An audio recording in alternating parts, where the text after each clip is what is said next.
Certains États d'Amérique latine ont l'ambitieux projet de détourner le cours supérieur des fleuves descendant des Andes afin d'irriguer le désert. Projet colossal. C'est de cet espoir que vivent des milliers de familles d'envahisseurs et c'est comme ça que les privations leur paraissent plus supportables. Et c'est comme ça que la faim, et comble d'ironie, la soif, leur donne la force de survivre et d'attendre. Travaillant dans la prospective, un service de réforme agraire n'est-il pas déjà en place?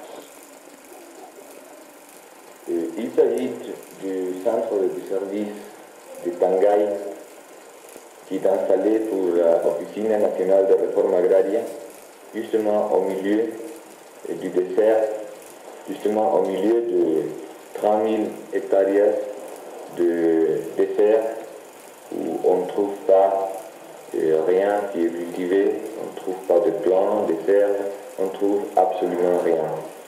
Ces zones que vous avez trouvées ici dans la sable sont surtout des invaseurs. Les invaseurs sont arrivés ici, la plupart de la sierra, c'est-à-dire la partie haute du Pérou, la montagne, et une grande partie de barriadas, c'est-à-dire ce qu'on appelle en France les bidonvilles.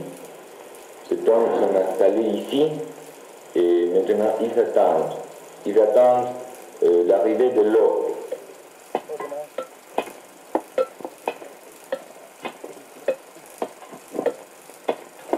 Parfois, quelques envahisseurs mâles, lassés d'être désoccupés et d'attendre, se mettent ensemble à creuser un futur fossé d'irrigation, un tronçon qui semble ne venir de nulle part, sans autre moyen que leurs bras, des pics et des masses.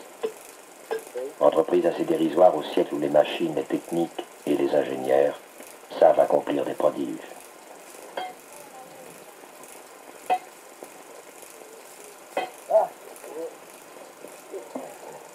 Soy de la provincia de Nazca, departamento de Ica. En vista de que se ocasionaban tantas sequías, formamos un grupo de campesinos para emigrar hacia la montaña. Después de instalar mi familia aquí en Chimbote, decidí viajar, en la cual trabajamos 3 años consecutivos. Por motivo de fuerzas económicas hemos tenido que abandonar. Esa es la razón de que retorné acá al Chimbote, trabajé 2 años en la planta siderúrgica como carpintero. Y ahí, en vista de que venían a tomar posesión estas tierras muchos campesinos, agricultores, también decidí yo tomar estas parcelas, porque en realidad mi vocación era ser agricultor. Pues ahora ya esta parcela ha sido entregada en forma oficialmente. Eso es lo que puedo decir ahora, señores.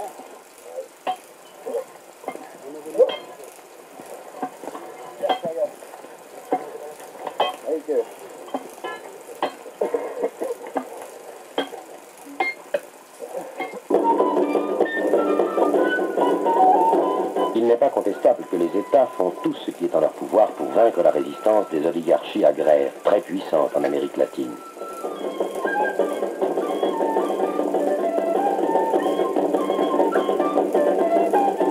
Alors, comme les changements de structure sont si difficiles, les gouvernements cherchent d'autres voies plus calmes, notamment par des actions sur les problèmes d'assistance sanitaire et sociale et par le développement de l'éducation populaire. Des péons et des envahisseurs sont rassemblés quelque part aux portes du désert et on va leur parler d'alimentation rationnelle et d'hygiène domestique. D'abord, comme si c'était une fête, on leur distribue un repas avec de la viande. Certains ont traversé 40 km de sable pour manger et surtout pour écouter, tant est vif leur besoin d'instruction. Le discours de l'assistante sociale se révélera-t-il à la mesure de l'espoir des hommes qui veulent, par tous les moyens, rompre le cercle de la misère et de la faim? Mais cette fille, pourtant issue du même peuple, est-elle consciente que la sous-alimentation est en train de transformer l'Amérique latine en l'une des zones les plus explosives du monde?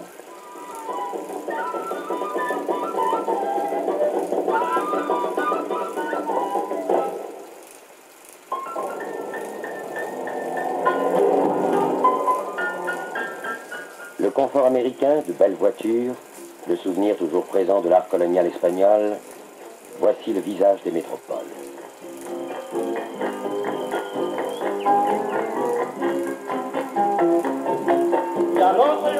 Par le contraste impressionnant qu'elles offrent entre la misère et le luxe, elles constituent à la fois une cause permanente de révolte et un pôle d'attraction irrésistible pour tous les affamés et les sans-travail. Il est des lieux où la paix pourtant se fait, dont les entrées portent des colonnes de porphyre noir, les cimetières.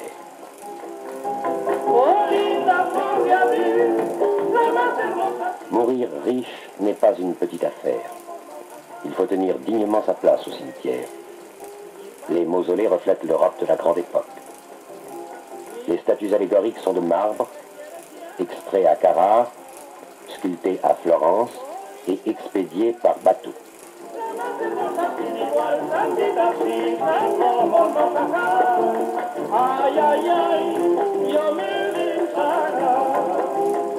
Derrière les anges baroques, un bidonville sur la colline atteste que les pauvres ont également droit à la mort. Mourir pauvre est une plus grande affaire encore. Cependant, les casiers individuels coûtent d'autant moins cher qu'ils sont situés plus haut sur le bâtiment funéraire, à l'inverse des habitations à loyer modéré. De sorte que les plus pauvres parmi les pauvres ont besoin d'échelles pour fleurir leur mort. La multitude des morts qui n'ont pas mangé pour en arriver là par opposition à ceux qui mangeaient trop et qui n'ont pu se maintenir en vie. Justice immanente.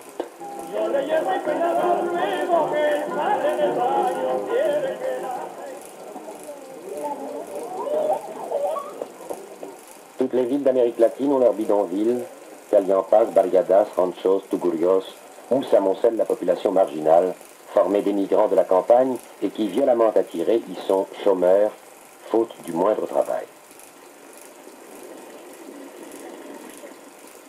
Ils y ont édifié de minables constructions pirates, généralement sans toit.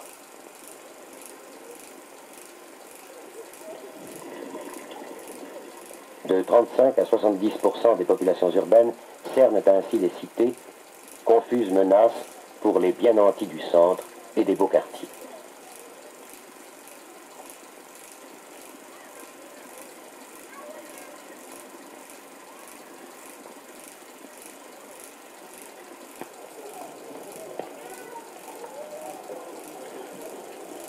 Ce Tugurio est célèbre dans toute l'Amérique. Il a été construit par 4000 familles sur le tas d'ordures de la ville. Véritable no man's land où la propriété foncière est inconnue et où, par conséquent, on peut venir s'installer la nuit quand les policiers dorment.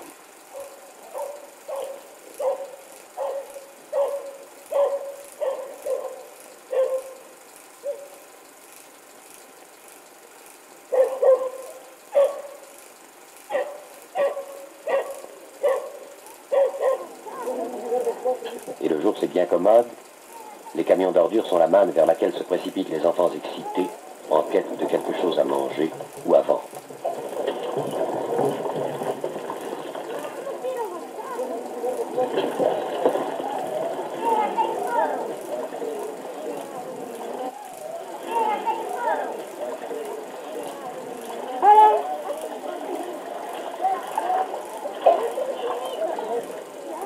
L'espoir n'est jamais perdu.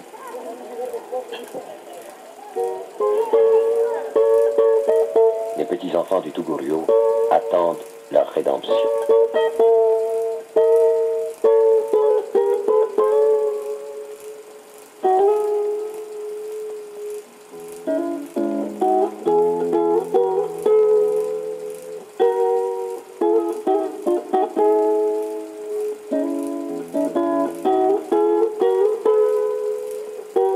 Le Tugurio possède même son hôpital. Indéfinissable bâtisse, fruit d'une bonne œuvre internationale où 2 fois la semaine, ils peuvent recevoir une consultation gratuite. Autre forme de rédemption.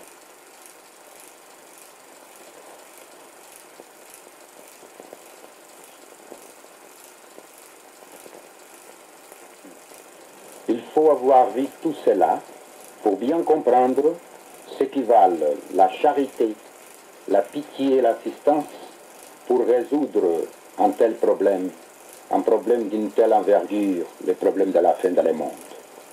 Car ce problème, ce n'est pas vraiment un problème de charité.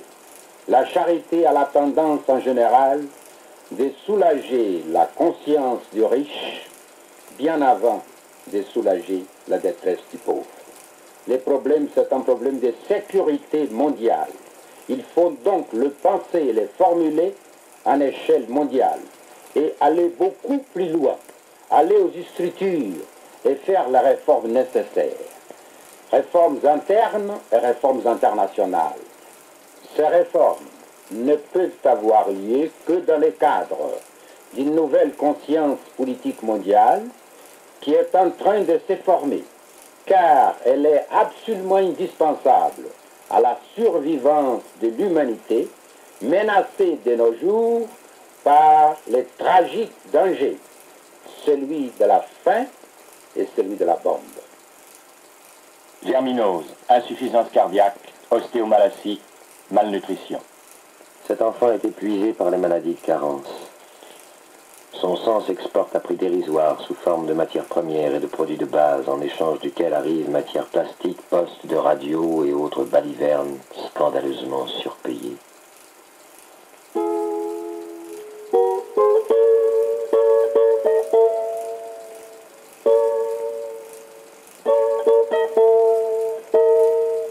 Amybiase, anémie pernicieuse, hématurie, malnutrition. Ce bébé n'est nourri que de pommes de terre et de bouillie de manioc. En revanche, les pays riches passent la majeure partie de leur temps à imaginer ce qu'ils feront de leurs excédents de beurre, leurs excédents de poudre de lait, leurs excédents de sucre, leurs excédents de farine.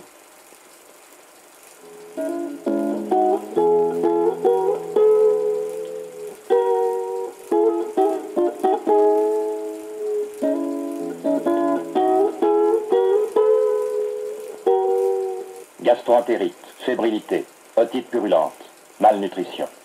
Ce petit garçon, aussi léger qu'une plume, ignorera toute son existence que le monde dispose de merveilleux laboratoires et de savants admirables en nombre suffisant pour lui donner les moyens de manger, d'espérer et de vivre une vie d'homme.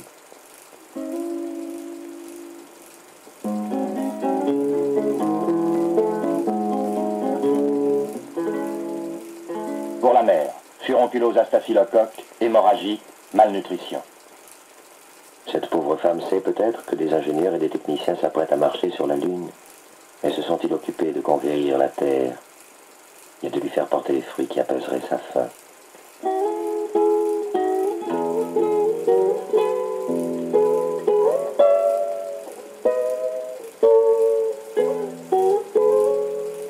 Avitaminose complète, état grave, malnutrition. Mutisme, choc à la suite de viol par un membre de sa famille, promiscuité du taudis, misère morale. Cette fillette, si jamais elle était récupérable, aurait 40 ans en l'an 2000. Sa condition, ce serait de faire partie des 5 milliards d'êtres affamés qui peupleront alors la planète. Avec des millions et des millions de petites filles semblables à celle qu'elle fut.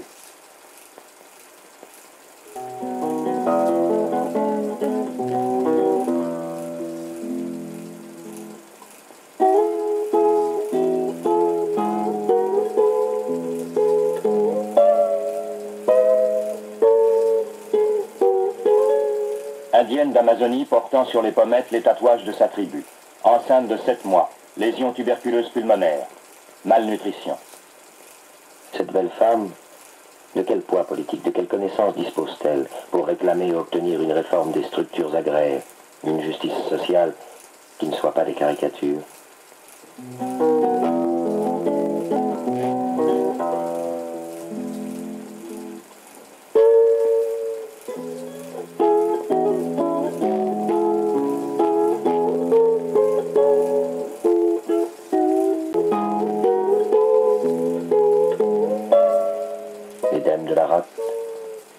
Kétonite, toxicose. Cet enfant va mourir dans quelques instants.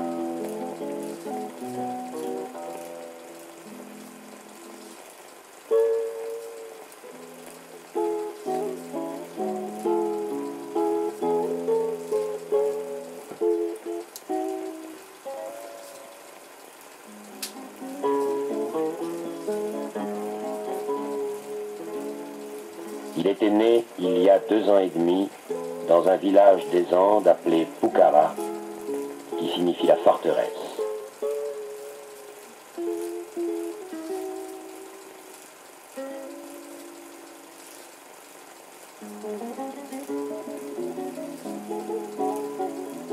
Il est venu ici sur le dos de sa mère, parce qu'ici est l'ultime refuge de l'espoir.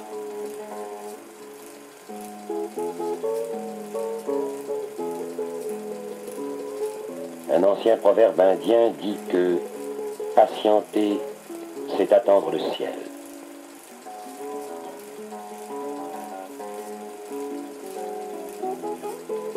C'est encore vrai, aujourd'hui 24 décembre 1966.